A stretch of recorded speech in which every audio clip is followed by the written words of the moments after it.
后来继续来看新北市一个民众来指控警察骑机车把伊的老爸弄一个变做失物人，佫想要来推卸责任。这是发生伫去年的11月，一个远景伫新庄的梯外道路弄到一个老先生，老先生的头壳上一个镜架力变做失物人。家属来指控，讲这个事故的初判表甲相片，拢甲事实无同，质疑警察做假证据，想要来脱罪。新北市交通大队出面来驳回，讲绝对无暗藏，嘛无做假证据这款的代志。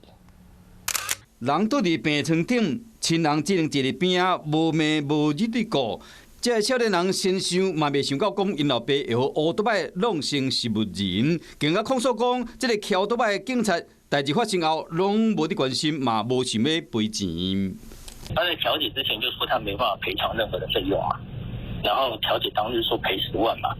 代志发生伫去年11月，新北市新庄一个70外岁老先生，平常时是以捡二纸为生。迄一天，伊倒落车要捡落地涂骹的物件，醒落的关键桥倒摆载女朋友煞甲弄着。家属质疑讲，事故分析研判表营造老先生占用机车道的情形，而且调查报告内面画毋到乌多摆倒伫涂骹的位。口痕嘛无画出来，家属认为讲是你协助伊脱罪。说我爸爸没有在人行道上走，在机车道上靠边走，因为对方是骑机车嘛，好像就是要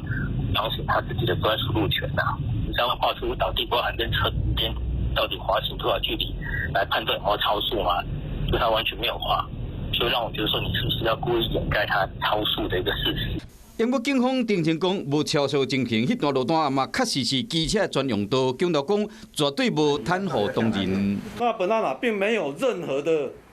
伪造、变造的一个情形，在物质刮地痕的部分业已责定他补正并督促检讨改进。那么补正的行为不影响肇事责任的鉴定结果。一个老先生进前欢欢喜喜，甲出来人做翕相，即马煞身受重伤，家属真艰苦，想要找出真相，车祸责任嘛是要交由法官来裁定。观众朋友，有一件事情不知道你们做了吗？那就是赶快来订阅我们的 CH52华视的频道，而且记得哦，一定要帮我们分享、按赞，还要开启小铃铛。